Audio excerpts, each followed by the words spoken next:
now you acknowledge your offense, your transgression, you humble down. And you repent from your heart, man. And the way you used to live prior, you despise it. You despise that old person. All right? And every time an Israelite fall under this, the angels rejoice. Yep. The angels rejoice, man. That's what Luke 15. I had what the father was breaking down to the son, to the elder son that stayed. Yep. And here's another version, not another version, but here's pretty much what he's saying. Yahweh Shai said it. This is Matthew chapter 9. Start at verse. I'll start at verse 9. It says, "And as Yahweh Shai passed forth from thence, he saw a man named Matthew sitting at the site of custom, and he said unto him, Follow me, and he arose and followed him.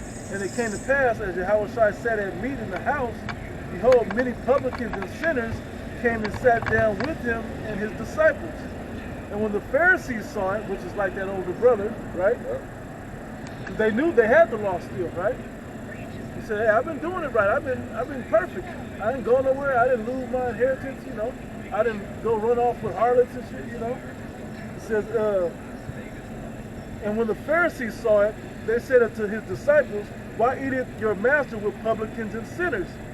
But when Yahushua heard that, he said unto them, They that be whole need not a physician, but they that are sick." All right, that's the same, pretty much the same situation as that parable. All right. Let's see. Yeah. Verse 13. "But go ye and learn what that meaneth. I will have mercy and not sacrifice. For I am not come to call the righteous, but sinners to repentance." Right? Basically, we need those that go off. They need to be called back into correction. Let me see if there's any more. That was pretty much the point. That was pretty much. It's kind of what you're reading. This is 1 Timothy 1:8. "But we know that the law is good if man use it lawfully, knowing this,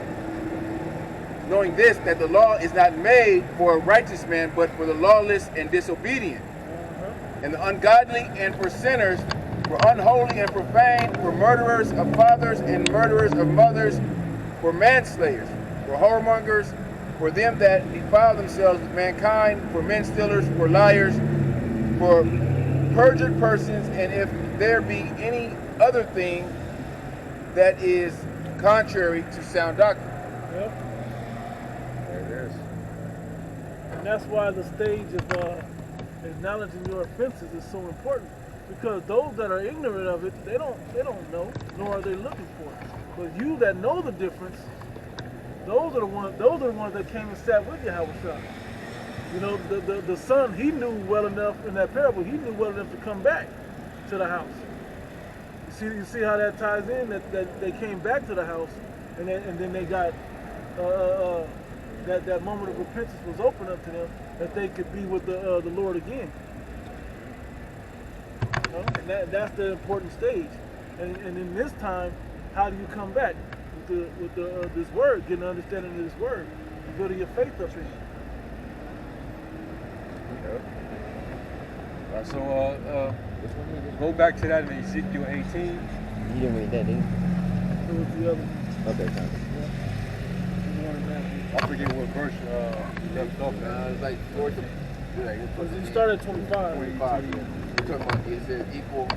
Yeah. The word equal in Yep. basically going into how he said the nigga woman said the Most High wasn't fair Yeah. or hypocrite or something like that. You know, In Ezekiel 18:25, it says, "Yet ye say, the way of the Lord is not equal. Hear now, O house of Israel, is not my way equal? Are not your ways unequal? When a righteous man turneth away from his righteousness and committeth iniquity, and dieth in them, for his iniquities that he have done shall he die." Again, when Yeah, the wicked, you turn away from righteousness and you know to do right. Yep. You killed yourself. Yep. You know? You did that. The Lord said, choose you life that you may live. Yeah, back in Deuteronomy 30, yeah. Yeah. Oh, you want to continue to commit adultery? You want to continue to worship that idol? You want to continue to, you know, commit wickedness, lewdness? You want to continue to murder your brother? All right. But there's a penalty for that.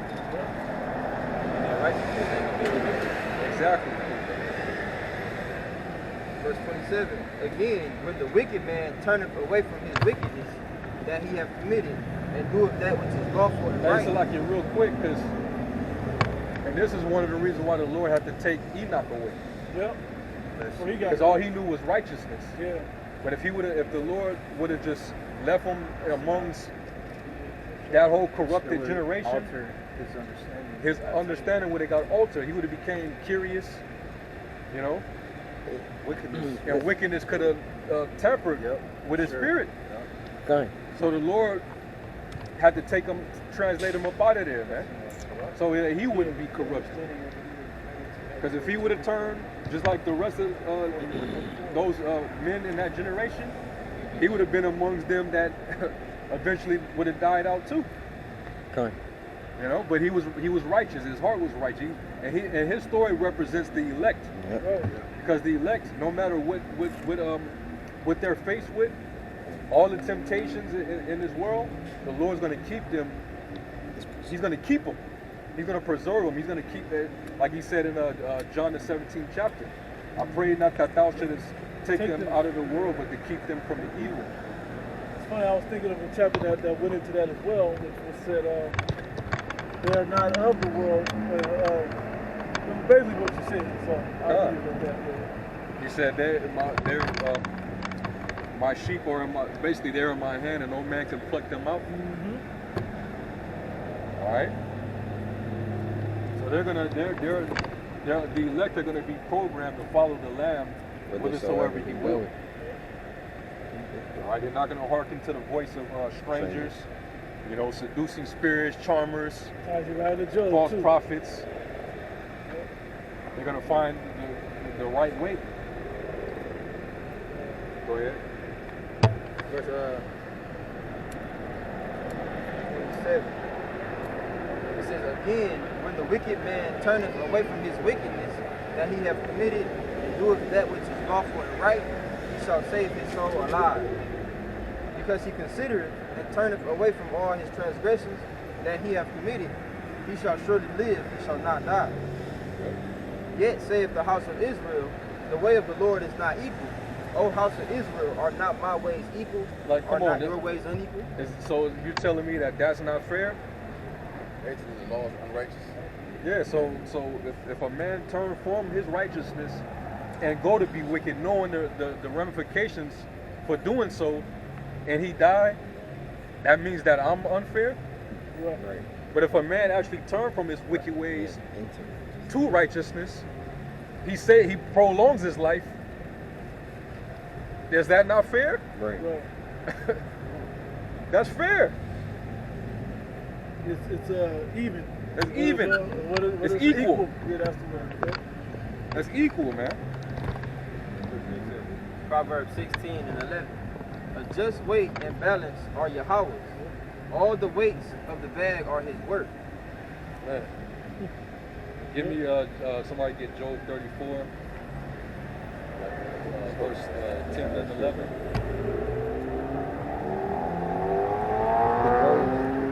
Job 34, chapter 34, verse 10. Therefore hearken unto me, ye men of understanding. Far be it from the Most High that he should do wickedness, and from the Almighty that he should commit iniquity. Yep. For the work of a man shall he render unto him, and cause every man to find according to his ways. There it is. Yeah. He give you your reward, man, based on what you do. And another one is Sirach 11. That the day of one's death is an easy thing for the Most High to Recompense. Y'all know it. Yeah, it's the same with 2 Ezra 16:65. Those that shall, the sins shall be their accusers. Going into the wicked. Yeah. Prayer. That's a hard prayer. Go ahead. Everybody be? Go ahead. I got the prayer of Manassas. It's the prayer of Manassas from the top. It says, O Lord, almighty power of our fathers, Abraham, Isaac, and Jacob, and of their righteous seed, who has made heaven and earth with all the ornament thereof, who has bound the sea by the word of thy commandment, who has shut up the deep and sealed it by thy terrible and glorious name, whom all men fear and tremble before thy power. For the majesty of thy glory cannot be borne, and thine angry threatening towards sinners is impartable. But thy merciful promise is unmeasurable and unsearchable. For thou art the most high Lord of great compassion, long-suffering, very merciful, and repentest of the evils of men. Thou, O Lord, according to thy great goodness, hast promised repentance and forgiveness to them that have sinned against thee. And of thy infinite mercies hast appointed repentance unto sinners, that they may be saved.